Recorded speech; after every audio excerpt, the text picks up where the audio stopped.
જય શ્રી કૃષ્ણ મિત્રો। તો આજે આપણે નરસિંહ મહેતાને પિતાના શ્રાદ્ધને લઈને ભાઈ બંસીધર સાથે શું બોલાચાલી થઈ તે જાણીશું। પિતૃઓની શ્રાદ્ધ વિધિ માટે પવિત્ર પિતૃપક્ષના દિવસો શરૂ થયા હતા। ખાસ કરીને ગુજરાત અને કાઠિયાવાડમાં પિતૃપક્ષનો મહિમા અનન્ય છે, જ્યાં લોકો પોતાની પિતૃઓની શાંતિ માટે શ્રદ્ધાપૂર્વક પિંડદાન કરે છે અને શ્રાદ્ધ વિધિની પરંપરાને અનુસરે છે।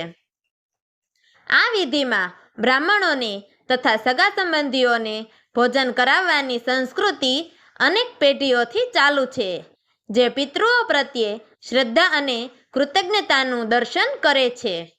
નરસિંહ મહેતા માટે આ પિતૃપક્ષ થોડો વધુ ભાવુક હતો, કારણ કે તેમના પિતાનું શ્રાદ્ધ 7મી તિથિએ આવતું હતું। વિધિની તૈયારી માટે તેમના મોટા ભાઈ બંસીધરે પહેલાથી જ આયોજન કરી દીધું હતું। તેમણે શ્રાદ્ધના દિવસે બ્રાહ્મણોને તેમજ કુટુંબના જ્ઞાતિબંધુઓને આમંત્રિત કરવાનો નિર્ણય કર્યો હતો। શ્રાદ્ધ પૂર્વેના દિવસો દરમિયાન તેમણે આ નિમિત્તે દરેકને ભોજન માટે નમ્રતાથી આમંત્રણ આપવાનું શરૂ કર્યું। કુટુંબની પરંપરા અનુસાર નરસિંહ મહેતા અને તેમના પરિવારને પણ આ કાર્યક્રમ માટે આમંત્રિત કરવાનું જરૂરી હતું। આમ બંસીધર તેમના નાના ભાઈ નરસિંહના ઘરે ગયા અને પ્રેમભર્યા શબ્દોમાં બોલ્યા કે નરસિંહ, કાલે પિતાજીનું શ્રાદ્ધ છે। આ શુભ દિવસે હું તને અને તારા તમામ પરિવારજનોને ભોજન માટે આમંત્રણ આપવા આવ્યો છું। તું કાલે તારા વૈરાગી સાધુ મિત્રો અને ભજન મંડળ સાથેનો તારો સમય એક દિવસ માટે મૂકી દેજે અને આ પવિત્ર કાર્યોમાં ભાગ લેજે। બંસીધરના આ વચનો માત્ર આમંત્રણ પૂરતા જ ન હતા, પરંતુ તેમાં કુટુંબ માટેના પ્રેમ અને પિતૃઓ પ્રત્યેની શ્રદ્ધાની ભાવના છલકાતી હતી। તેઓને આશા હતી કે નરસિંહ અને તેમનો પરિવાર આ શ્રાદ્ધ વિધિમાં સામેલ થઈ પિતૃઓ પ્રત્યેની આ પરંપરાને નિભાવશે અને તેમના માટે શ્રદ્ધા વ્યક્ત કરશે। આ પ્રક્રિયાના મર્મમાં માત્ર ધાર્મિક વિધિ જ નહીં, પરંતુ પિતૃભક્તિ અને કુટુંબની એકતા જેવી શ્રેષ્ઠ માનવીય મૂલ્યો પણ સમાયેલા હતા। નરસિંહ મહેતા શાંતિપૂર્ણ સ્વભાવના પુરુષ હતા। જ્યારે તેમના મોટા ભાઈ બંસીધરે તેમની પાસે કટુ વચનો કહ્યા, ત્યારે નરસિંહ રામે શ્રદ્ધાભેર અને અત્યંત શાંત મનથી જવાબ આપ્યો કે મોટા ભાઈ, સાધુ સંતો મને મારા જીવનથી પણ વધુ પ્રિય છે। તે જ મારા જીવનનો આધાર છે અને તેમની સેવા કરવી એ મારા માટે પરમ ધર્મ છે। તેથી હું તો સાધુઓની સેવા કરીને જ આ પરંપરાનું પાલન કરીશ।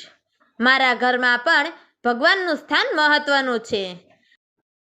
આ કારણે મારી પત્ની પણ ભગવાન માટે નૈવેદ્ય તૈયાર કરીને અને તેની પૂજા પૂરી કર્યા પછી જ શ્રાદ્ધ વિધિમાં હાજર થશે।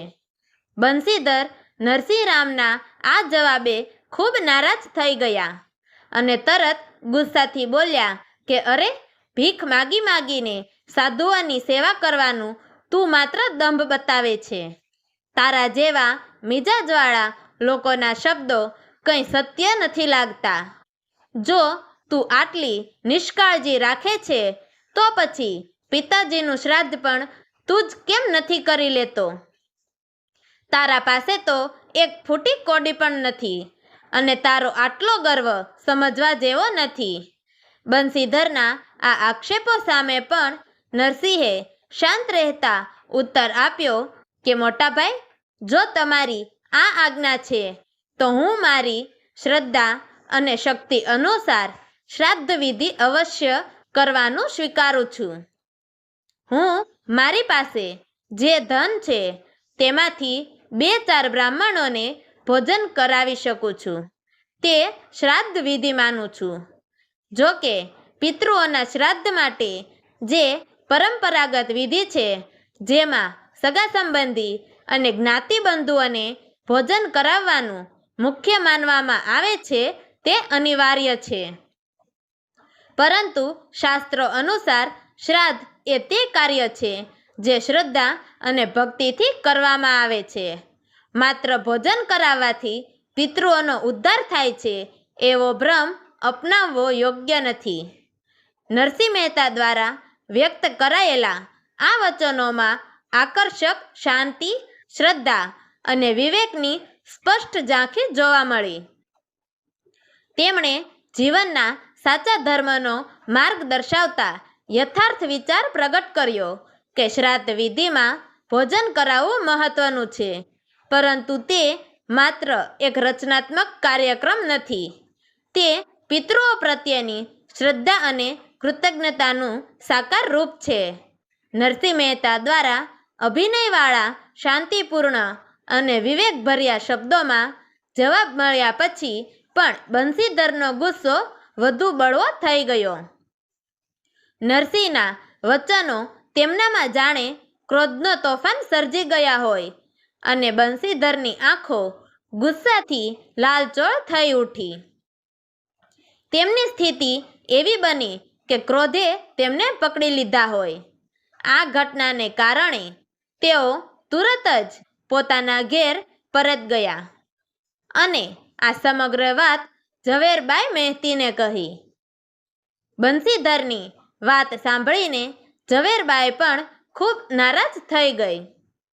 નરસિંહ મહેતા વિશે સાંભળતા જ તેમની ભ્રુકુટી ત્વરિત ચડવા લાગી અને ગુસ્સો તાત્કાલિક શિખર પર પહોંચી ગયો.